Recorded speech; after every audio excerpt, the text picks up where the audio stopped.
Before she could answer, the key turned in the lock. The door opened, and Clara walked in. Chapter 7. The Definition of Happiness. Clara stepped into the apartment and froze. She was glowing. Her skin was luminous. Her hair was soft and fell in loose waves around her shoulders, and her eyes held a new, calm clarity. The serenity she carried with her from the spa collided with the supercharged atmosphere of the living room. She saw Leo, his face set like stone, his posture radiating a fierce protectiveness she'd never seen before. She saw her mother, looking pale and shaken, her usual armor of maternal superiority completely gone. And she saw her daughters, staring with wide eyes, and the flour-dusted kitchen beyond. "What's going on?" she asked, her voice quiet. Leo's face softened the moment he saw her. "Your mother made a surprise visit." Isabella found her voice, though it was thin and reedy. "Clara dear, I just came to bring a cake." Leonardo was just explaining his perspective on things. Clara looked from Leo to her mother. She didn't need to have been there to understand exactly what had happened. She saw the battlefield. She saw who had been fighting for her. And she saw the ghost she had been wrestling with all week, now standing pale and corporeal in her living room. The old Clara would have rushed to smooth things over, to apologize for the mess, to mediate. But this was the new Clara, the Clara who had faced down Sylvia, Richie, the Clara who had spent a day remembering who she was. She walked calmly into the room, setting her purse down. She kissed the top of Luna's head, then Sophia's. She gave Leo a look that conveyed a universe of gratitude. Then she turned to her mother. "Mama," she said, her voice gentle but firm, completely devoid of its usual defensive tremor. "Leo is right. What he was explaining is my life. It's the life I chose." She walked over to the couch where this had all begun, and ran a hand over the worn velvet. "You know, for years, I think I was trying to live two lives," she said, speaking as much to herself as to her mother. "I was trying to be the mother my children needed, while also trying to be the daughter you wanted me to be, the scholar, the one with potential, and trying to be both was making me fail at both. It was making me miserable." She looked at Isabella, her eyes clear and direct. "I love you, Mama. I know you love me. But your idea of success is not mine, not anymore. My great work isn't in a museum archive. It's in this room. It's teaching them to be kind." She gestured to the girls. "It's soothing as nightmares." She glanced at Apollo. "It's creating a place that is loud and messy, and sometimes infuriating, but is always, always full of love." She picked up a stray piece of Lego from the floor. "This isn't a waste of my brain, Mama. It uses every single part of it. My heart, too. This isn't what I'm doing while I wait for my real life to begin again. This is my real life." She took a deep breath and delivered the final, liberating truth. "And what Leo said to me the other night, when he saw me buried under all this life. He was right. It is happiness. My happiness. I don't need you to understand it, but I do need you to respect it." Silence. Isabella looked at her daughter, really looked at her. She saw not the frazzled, apologetic young woman she was used to, but a confident, grounded woman who knew her own worth. A woman who was undeniably happy. Tears welled in Isabella's eyes. "I just wanted you to have everything," she whispered, her voice cracking. "I didn't want you to struggle." "This isn't a struggle," Clara said softly. "It's a dance." Isabella nodded slowly, a silent capitulation. The war was over. She picked up her handbag, her movements slow and tired. She looked at the cake on the table. "Perhaps you should all have this," she said. "To celebrate." It was an offering, a truce. "Thank you, Mama," Clara said. "We will." After Isabella left, an exhausted peace settled over the apartment. Leo finally let out a breath he felt like he'd been holding for a week. He looked at Clara. "So," he said, a slow smile spreading across his face. How was the spa? Clara laughed, a sound so full of joy and relief it seemed to clean the air. She crossed the room and threw her arms around his neck, burying her face in his flour-dusted shirt. It was exactly what I needed, she murmured. But not as much as I needed you today. You fought a dragon for me. She's not a dragon, he said, holding her tight. She's just a mother who forgot to look at the woman her daughter became. I just reminded her. He told her about his day, the flower storm, the crying, the overwhelming, beautiful chaos of it. Oh, I get it now, he finished. I mean, I thought I got it before, but now, I get it. In my bones. She told him about Sylvia, and how his words had been her shield, how they had become her truth. Later that evening, the apartment was quiet. The girls were asleep, their faces peaceful. The dogs were arranged in their usual snoring piles. The LEGOs had been cleared away, the flour wiped up.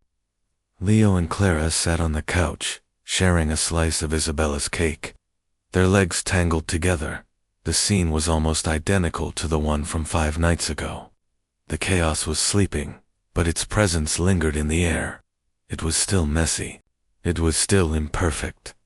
Leo looked at Clara. Her hair was falling into her eyes again, and there was a small smudge of chocolate on her cheek. She caught his eye and smiled, a smile completely free of doubt, of insecurity, of ghosts.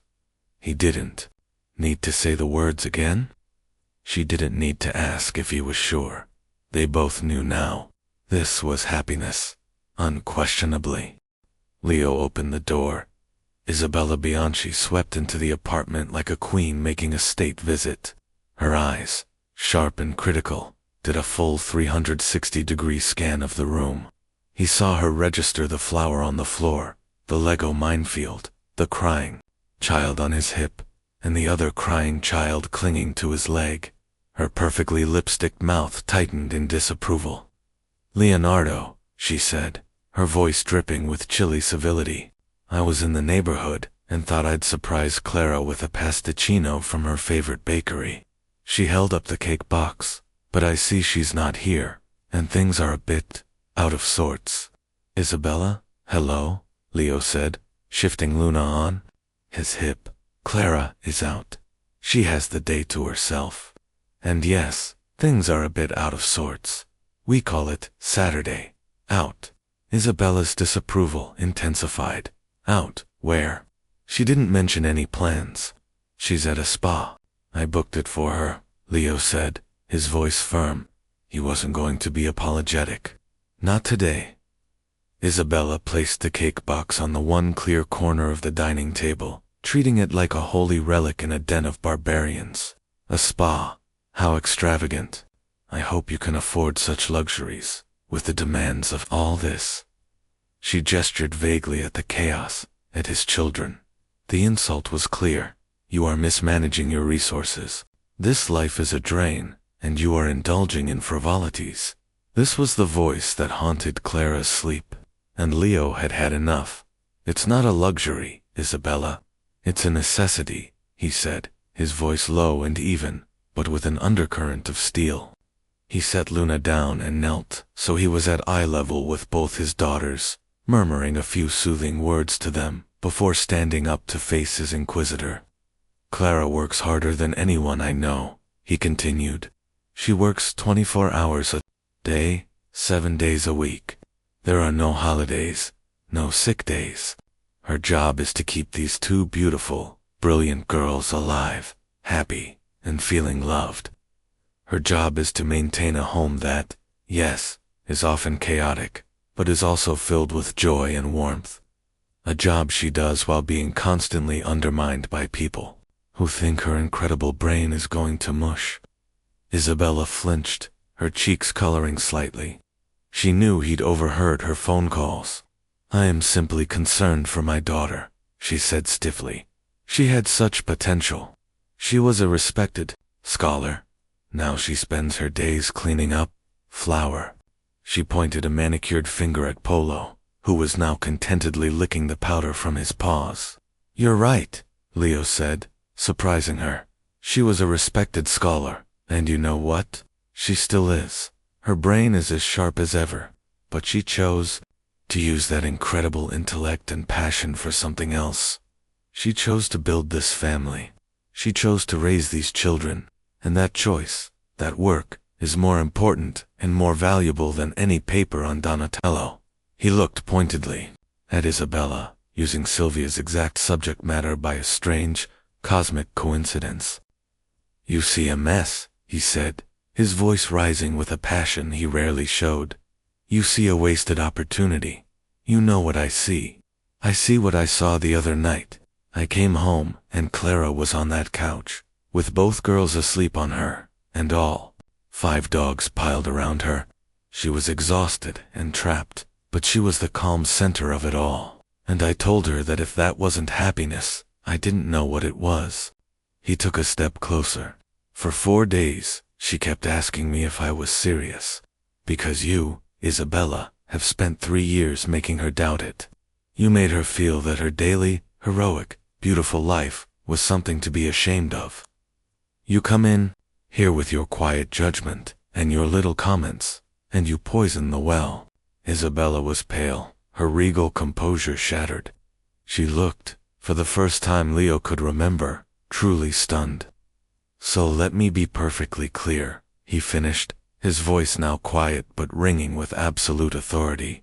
"This is happiness, this chaos, this noise, this life. It is our happiness. And Clara is not a failure. She is a triumph. And as long as I am in this house, you will not make her feel otherwise. Do you understand me?" The air in the room was electric. The twins had fallen silent, watching the adults with wide, curious eyes. The dogs were still. For a long moment, Isabella just stared at him, her mouth slightly open. He saw a flicker of something in her eyes, not anger, but a deep, painful flicker of realization. Miles away, in the hushed, marble-clad sanctuary of the Borghese Spa, Clara was fighting her own battle. The silence was the first thing to unnerve her. It was absolute. There were no phantom cries, no barking, no little feet pattering down the hall. The absence of noise was so profound, it created its own roar in her ears. During the massage, she lay on the table, trying to surrender to the therapist's skilled hands, but her mind was a checklist of anxieties. Did Leo remember to cut the grapes in half? Is Apollo feeling anxious without me there? What if the girls decide to paint the walls with yogurt? She had to physically restrain herself from reaching for her phone, which she had, per Leo's orders, turned off and buried at the bottom of her purse.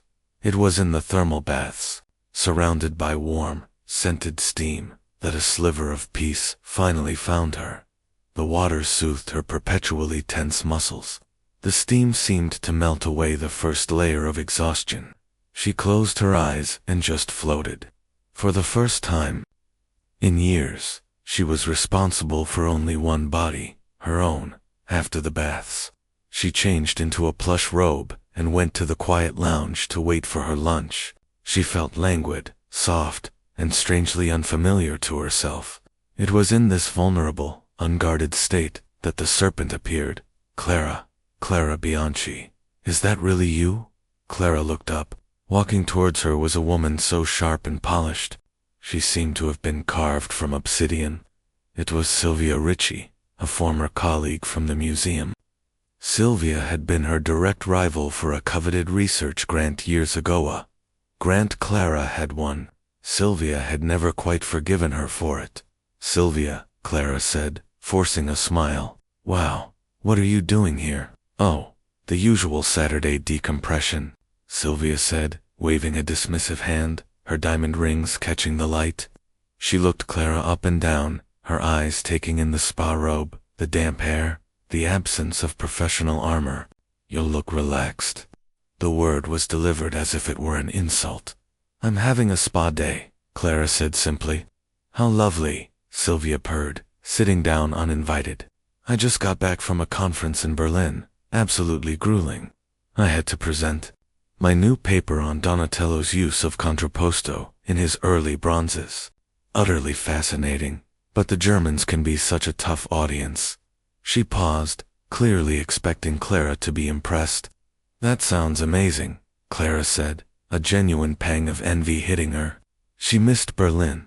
She missed Donatello. "So, what are you up to these days?" Sylvia asked, her eyes gleaming with manufactured interest. "Last I heard, you were taking some time off. Are you consulting? Writing?" "I have twins," Clara said, the words feeling both like a shield and a confession. "Girls. They're 3. Sylvia's perfectly sculpted eyebrows rose. "Twins. Goodness. How prolific." She looked around, as if expecting them to pop out from behind a potted plant. "And are you still at the Vatican museums?" "No, I'm a stay-at-home mom for now," Clara said. She lifted her chin, daring Sylvia to judge her. Sylvia's smile was a masterpiece of condescension. "Oh, Clara, that's wonderful for you.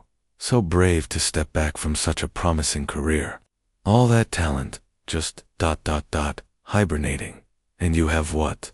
5 dogs. I saw a picture on Leo's social media. How wonderfully ... domestic.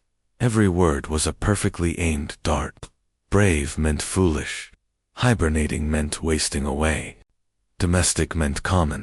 Sylvia leaned in, her voice dropping to a conspiratorial whisper. "You must get so bored, though. I mean, after debating sculptural provenance with the world's leading experts, what is there to talk about? The different consistencies of baby food. The cruelty of it was breathtaking. It was everything Clara feared, everything her mother's phone calls implied, now given voice by her old rival." For a moment, Clara felt herself shrink. The old insecurity, the feeling of being a failure, rushed back in, threatening to drown her. But then, something else happened. An image flashed into her mind. Leo, standing in the living room, a genuine, loving smile on his face, looking at her amidst the wreckage of her day. "If this isn't happiness, I don't know what it is." His words, which had been a question for her all week, now became a statement. Her anchor, she looked directly at Sylvia, and the fog of shame and envy began to clear. She saw Sylvia not as a polished success, but as someone limited. Someone who could only measure a life in terms of publications and promotions. Someone who would never understand the terrifying, earth-shattering, all-consuming love of looking at your sleeping children. Someone who would never know the profound, chaotic joy of a 5-dog cuddle pile. Clara smiled, a slow, real smile that didn't quite reach her eyes. "You know, Sylvia," she said, her voice calm and clear, "I used to think I would be bored too, but I've discovered that negotiating a peace treaty between 2 3-year-olds over a single blue crayon requires more diplomatic skill than settling a dispute at a UN summit. And I've learned more about unconditional love from my rescue dog than I ever did from a Renaissance sculpture. It's a different kind of expertise. You wouldn't understand." She stood up, her robe swirling around her. "It was lovely to see you, Sylvia. Enjoy your decompression." She walked away, leaving Sylvia sitting there, speechless for the first time in her life. As Clara walked towards the dining area, she felt a profound shift inside her. The spa hadn't just relaxed her body, it had fortified her soul. The battle wasn't about convincing others of her happiness, it was about owning it herself, and she was finally ready to do that. She had no idea that back at home, Leo was about to fight the exact same battle on her behalf. The following Saturday arrived, with the kind of brilliant, sharp-edged sunlight that makes Rome look freshly painted. The air in the apartment, however, was thick with a mixture of anticipation and low-grade panic. Clara's panic. She had been awake since 5, flitting around the apartment like a nervous bird, creating lists. There was a list of emergency contacts, a list detailing the dog's dietary quirks. Gigi will only eat her kibble if it's softened with a teaspoon of warm water, not hot, and a multi-page color-coded flowchart explaining the twins' nap time ritual, which seemed to involve a specific lullaby, 2 different stuffed animals, and the tactical deployment of a sippy cup at a precise 45-degree angle. "Are you sure about this, Leo?" she asked for what felt like the 100th time, holding up 2 different sweaters. "I could just stay. We could have a nice day at home, order a pizza." Leo, who was attempting to braid Luna's hair into something other than a tangled knot, gently took the sweaters from her hand. "Clara, you look beautiful in both. Pick one, get your bag, and go." The manager of Chaos is reporting for duty. He gave her a confident smile that was only about 50% bluff. She finally relented, choosing a simple, elegant cashmere sweater he hadn't seen her wear in years. When she was ready, she looked different. The soft fabric, the light makeup she'd applied, the absence of a toddler attached to her leg. It was a glimpse of the Clara from the museum, and it made Leo's heart ache with a fierce, protective love. She knelt and subjected herself to a flurry of sticky kisses from the girls and slobbery licks from the dogs. She gave Leo one last, long, searching look. "Turn your phone off," he commanded gently. "That's an order." She smiled, a real, genuine smile. "Yes, sir." And then she was gone. The click of the door closing behind her was a starting pistol. For a moment, there was a stunned silence. The 5 dogs, the 2 children, and the 1 man all looked at each other. The spell was broken by Sophia, who promptly tipped a box of LEGOs all over the floor with a triumphant shriek. The siege had begun. The first few hours were manageable. Leo, fueled by coffee and adrenaline, initiated Operation Distraction. They built a Lego Tower of Babel, which was gleefully destroyed by Marco. They had a dance party to a playlist of cartoon-themed songs. He successfully navigated the mid-morning snack crisis, averting a meltdown over a broken cracker by declaring it special puzzle bread. He felt like a triumphant general. By noon, the tide was turning. The initial shock and awe tactics were losing their effectiveness. The natives were getting restless. The dogs, sensing a shift in the command structure, began testing the boundaries. Brutus started a low, mournful howl that seemed to be a protest against the disruption of his routine. Polo, emboldened, made a successful raid on a bag of flour in the pantry, creating a white, powdery snowstorm in the kitchen. While Leo was trying to deflower a beagle, Luna and Sophia escalated their own campaign. They had discovered that the couch cushions made an excellent indoor trampoline, a fact they celebrated with deafening glee. "Girls, please, stop jumping on the couch," Leo called from the kitchen, a cloud of flour puffing from his shirt. His plea was answered by a sudden, ominous silence, followed by a loud wail. He rushed into the living room to find Luna on the floor, crying, holding her arm. Sophia stood on the couch, looking terrified. He scooped Luna up, his heart pounding. "Where does it hurt, sweetie?" "Show Papa." She pointed to her elbow. It looked okay, no weird angles, no swelling, but she was inconsolable. He held her, rocking her, while Sophia started crying from her perch on the couch, likely out of sympathetic fear. He now had 2 crying children, a flour-covered dog, and a living room that looked like it had been ransacked. He sat on the floor, Luna in his lap, and patted the space beside him for Sophia. She scrambled down and buried her face in his side. He was surrounded. This wasn't a battle, it was a surrender. He finally understood the sheer, relentless, non-stop nature of Clara's days. There was no coffee break. There was no moment to just think. It was a constant, rolling wave of needs, demands, and potential disasters. His appreciation for her, already high, skyrocketed into the stratosphere, just as he managed to calm the girls down with the promise of gelato after their nap. The final, cataclysmic event occurred. The doorbell rang. Leo froze. They weren't expecting anyone. He peered through the peephole, and his blood ran cold. It was Isabella, Clara's mother, dressed in a chic, impeccably tailored suit, holding a small, expensive-looking cake box. She was the last person on Earth he wanted to see. She was a one-woman siege engine, and all his defenses were down. When Leo got back to the apartment, the scene was predictably frantic. Sophia had discovered the joy of unspooling an entire roll of toilet paper, which she was now wearing as a boa, while Luna was trying to teach Apollo how to sit by repeatedly, pushing on his elegant hindquarters. Clara was on her hands and knees, wiping up a puddle of spilled juice, her back to the door. "I'm back," he announced. Clara looked up, her face a mask of weary surprise. "Leo, what happened? Did you forget something? Did the meeting get cancelled?" "I cancelled it," he said, walking over and taking the wet cloth from her hand. "Go, sit down. I have something for you." She eyed him with suspicion. "You cancelled a Saturday meeting? Is everything okay at the firm?" "Everything's fine. This is more important." He led her to the dining table, clearing a space amidst the crayons and half-finished drawings. He sat her down and stood before her like a nervous schoolboy. "So," he began, "I've been thinking about our conversations this week, about happiness, and about you." She immediately tensed.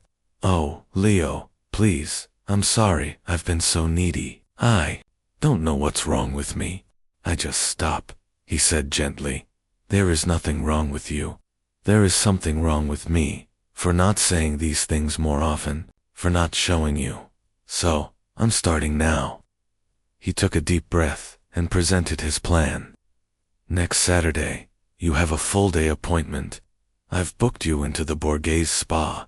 Massage, facial, thermal baths, lunch, the whole 9 yards. Your only job is to go, relax, and remember what it feels like to have no one touching you, asking you for anything, or snoring on your head." Clara just stared at him, her mouth opened slightly, but no words came out. She looked from his face to the middle distance, as if trying to process a foreign language. "And I," he continued, smiling, "will be here, on my own. I will handle the twin apocalypse and the Canaan carnage. I will be the sole manager of chaos. And I will love every minute of it, because I'll know you're taking care of yourself. Because you deserve it." The silence stretched. He could see war of emotions playing out across her face, shock, disbelief, a flicker of joy, and then, most powerfully, a wave of gut-wrenching guilt. "Leo, I can't," she finally whispered. "A whole day. What will you do? The girls have their routine, and Brutus needs his medicine at 2. And Marco will try to eat the couch cushions, if you don't watch him. And what if Luna and Sophia have a meltdown at the same time? It's too much. It's what you do every single day, Clara," he said softly. "I think I can handle it for one. Please, let me do this for you. For us." That's when the tears came. Not the fragile, uncertain tears from the other night, but a deep, heaving sob of pure, unadulterated relief. She buried her face in her hands and wept. He came around the table and knelt beside her, wrapping his arms around her shaking shoulders. "Thank you," she cried into his shirt. "Oh God, Leo, thank you." It was in that moment, as he held his crying, grateful partner, that the ghost appeared. It wasn't a real ghost, but a presence so powerful, it might as well have been her phone. Sitting on the edge of the table, buzzed and lit up. The caller ID was stark and clear. Mama. Clara flinched as if she'd been struck. She pulled away from him, her face instantly shuddering, the relief vanishing to be replaced by a familiar, weary dread. She wiped her eyes furiously and took a shaky breath before answering. "Ciao, Mama," she said, her voice artificially bright. Leo could only hear one side of the conversation, but he could fill in the blanks from years of experience. He watched Clara's posture change as she listened. Her shoulders slumped, her fingers twisted in the fabric of her jeans. "Yes, everyone is fine. No, just a little tired. The girls are good. Leo is here. He had to work today. ... A small lie, told to avoid a lecture. There was a long pause. Clara's eyes glazed over. He knew this part. This was the part where Isabella would be regaling her with news of some cousin's success, some former colleagues, prestigious publication, a subtle but persistent reminder of the world Clara no longer inhabited. "That's wonderful for Francesca," Clara said, her voice flat. "A promotion to senior partner, WOW. Yes, she always was driven." Another pause. The translation. Clara's hand went to her forehead. "Mama, I told you, I haven't had a moment.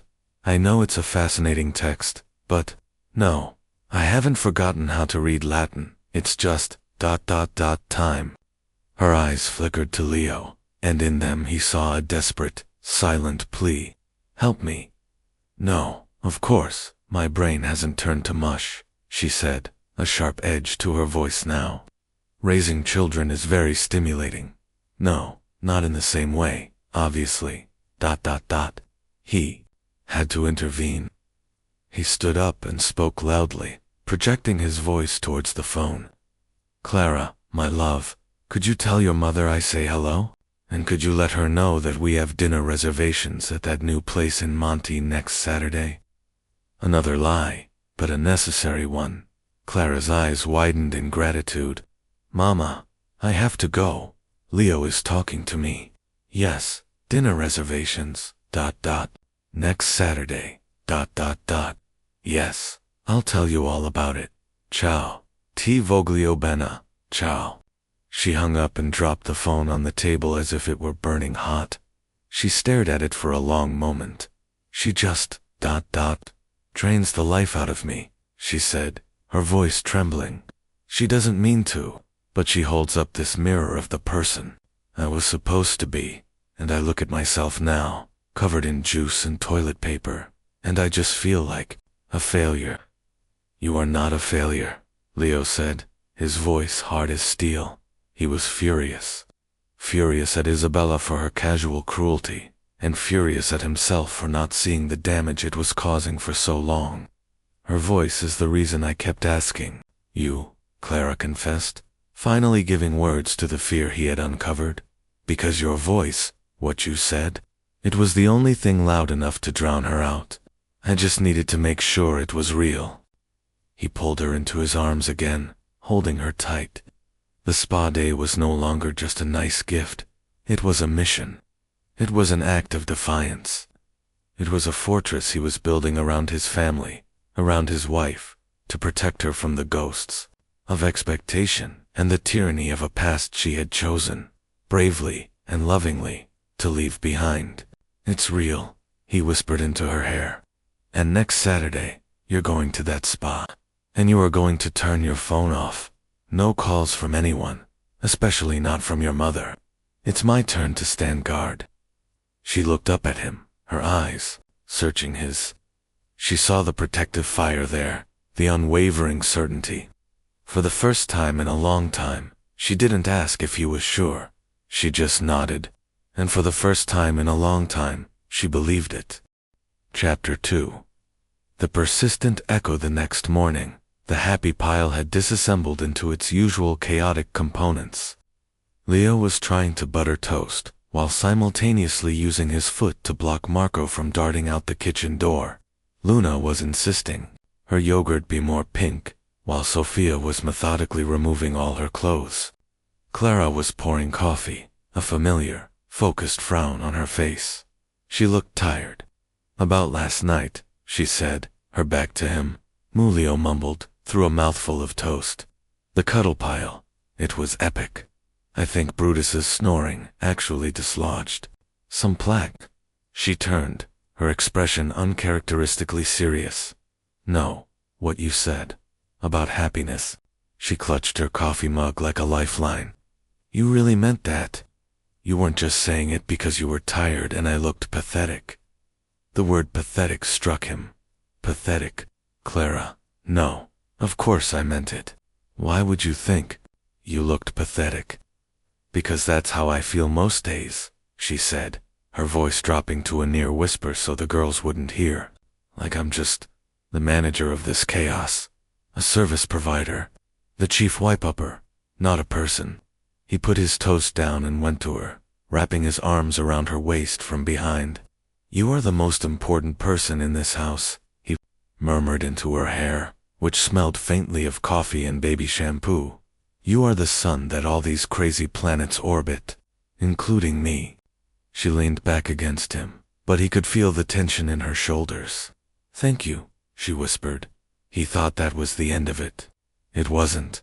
On Thursday evening, he was sketching at the dining table while she folded a mountain of tiny laundry.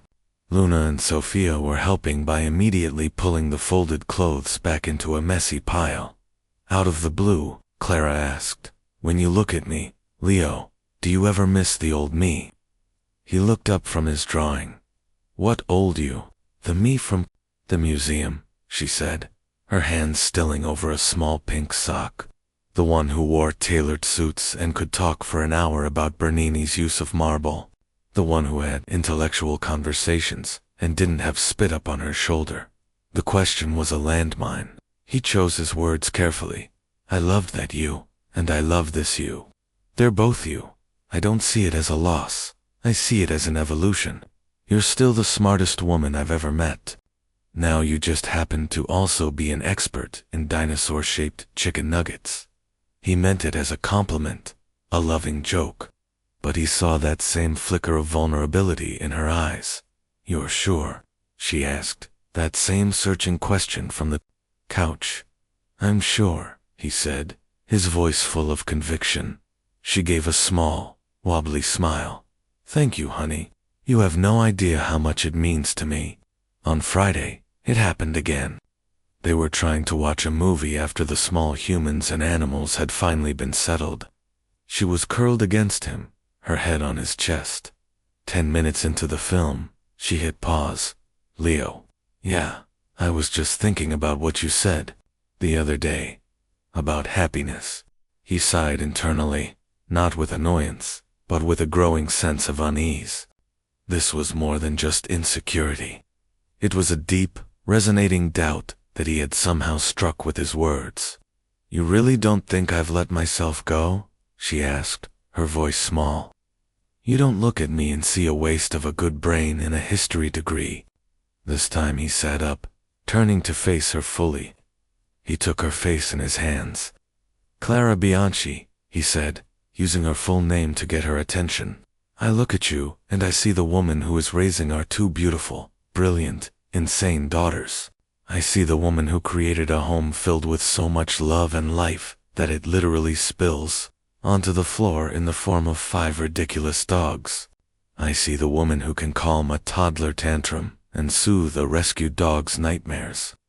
What you are doing is the most important, most difficult, most beautiful work in the world.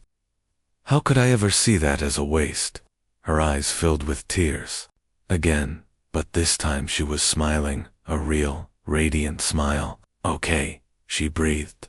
"Okay, thank you." And then, this morning, Saturday, he was getting ready to head to the office for a few hours. A Saturday deadline was looming. She was standing by the door to see him off. She straightened his collar, a small, intimate gesture she did every day. "Don't work too hard," she said. "I'll try." He leaned in to kiss her, and just before their lips met, she whispered, "You're absolutely 100% sure?" It was the same question, but now it felt heavier, laden with 4 days of repetition. It was a plea. "Yes," he said, kissing her with a certainty he hoped she could feel. "I'm absolutely 100% sure." As he walked down the street towards the tram stop, the unease bloomed into full-blown worry. It wasn't just the genuineness of his compliment that had caught her off guard. It was that she was so starved for that specific kind of validation that she couldn't believe it was real. She needed to hear it again and again, like someone dying of thirst, taking small sips.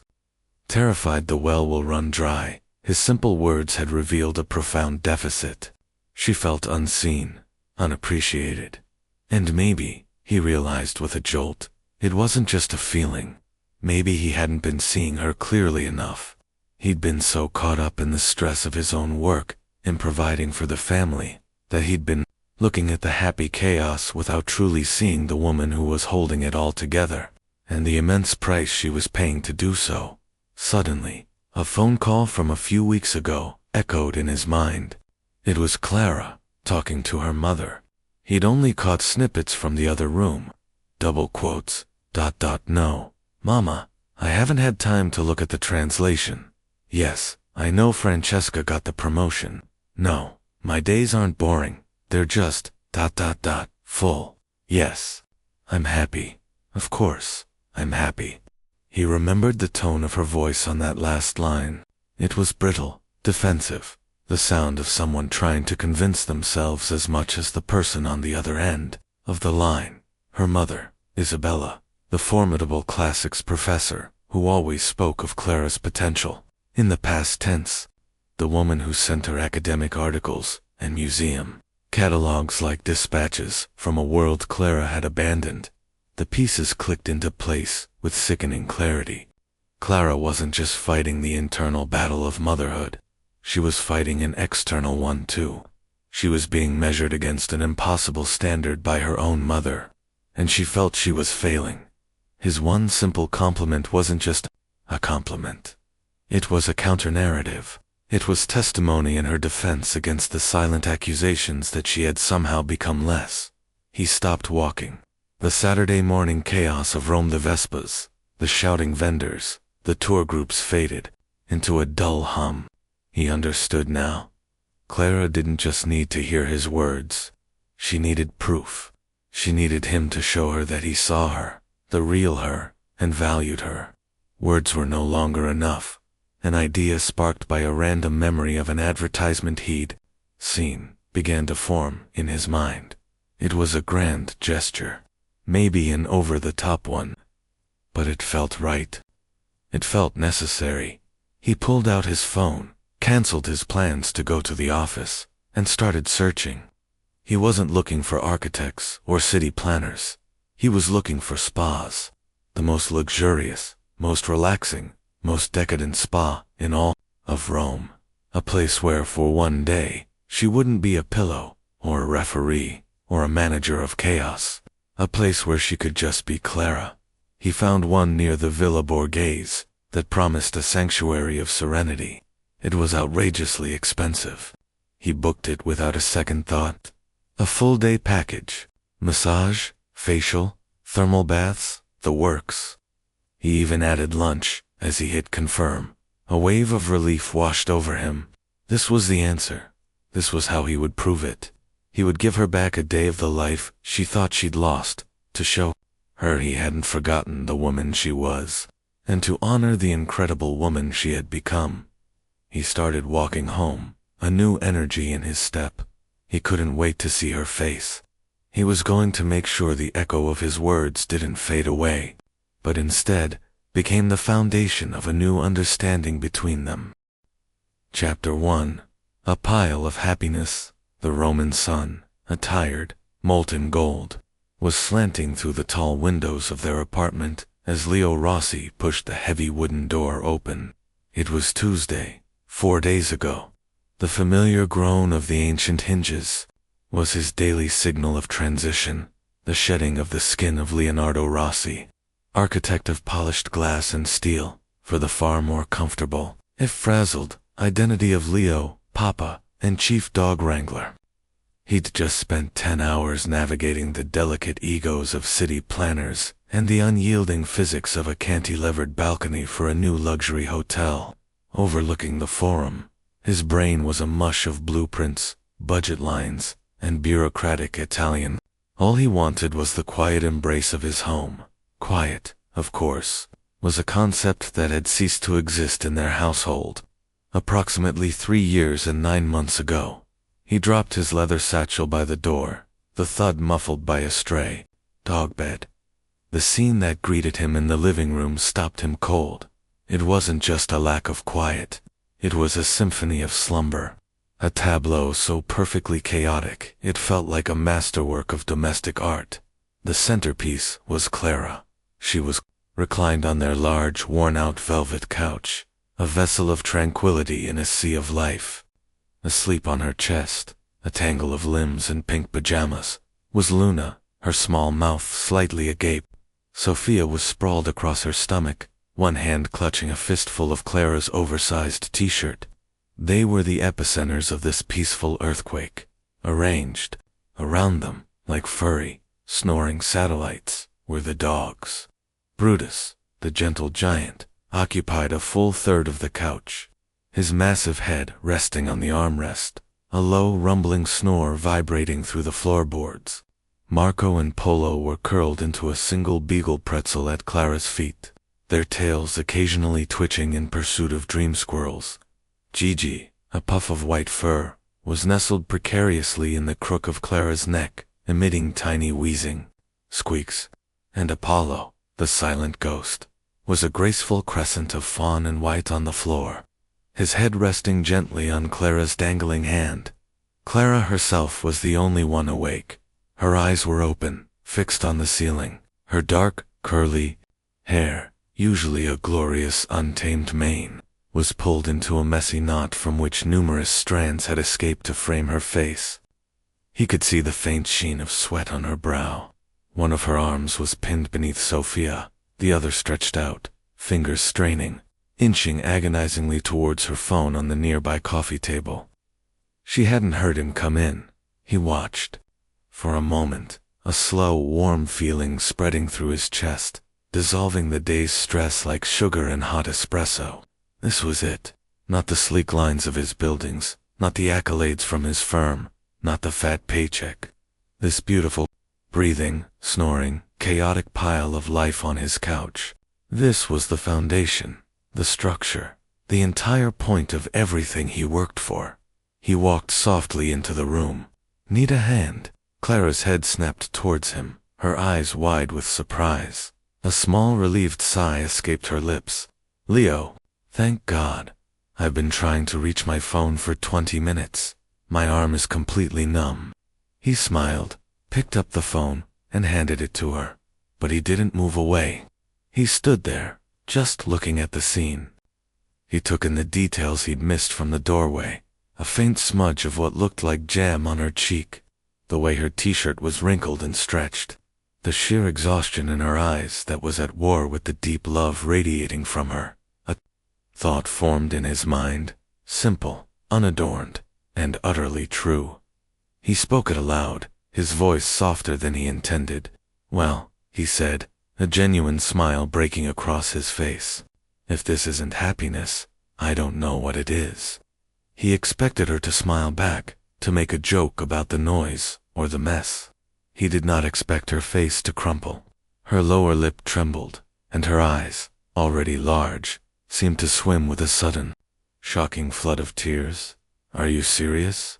she whispered, her voice thick with emotion. Leo was taken aback. "Of course, I'm serious. Look at you. You're like a goddess of naps." She shook her head, a single tear tracing a path through the jam. "Smudge. Leo, no. Look at me. My hair is a disaster. I haven't showered today because these two," she gestured with her chin towards the sleeping twins, "declared war over a blue crayon, and it took an hour to negotiate a ceasefire.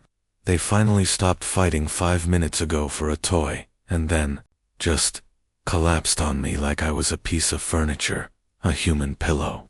And these 5 furry things," she glanced at the snoring dogs, "are snoring like they just finished a 16-hour shift at the salt mines. The house is a mess. I'm a mess. Are you sure this is happiness?" Her question was so raw, so filled with a desperate need for confirmation, that it knocked the air out of him. He saw then that he wasn't just looking at a cute scene. He was looking at her entire world, at the sum of her days, at the very thing she wrestled with every waking moment. His casual observation had landed on a deep, hidden wound. He knelt by the couch, carefully finding a tiny, unoccupied patch of rug between Brutus and Apollo. He took her free hand, the one that wasn't numb. "Clara," he said, his voice firm but gentle. He looked directly into her wet eyes. "I'm not just sure, I'm positive. The messy hair, the little demons, the snoring for monsters, all of it, this is our life. It's real, and it's happiness. To me, it is." He leaned in and kissed her softly. Her lips were salty with tears. She kissed him back, a fragile, trembling pressure. He then maneuvered himself into the ridiculously small space beside her, tucking his arm around her shoulders and resting his head next to hers, becoming another piece of the living sculpture. They stayed like that for a long time, listening to the chorus of snores, until the gold of the sun had deepened to the bruised purple of a Roman dusk. It was a sweet scene, a perfect end to a long day. But Leo didn't know that his simple compliment wasn't an end. It was a beginning. It had unlocked something in Clara, a door he never even knew was closed. And for the next 4 days, she would keep knocking on it, asking him to promise that what he saw behind it was real.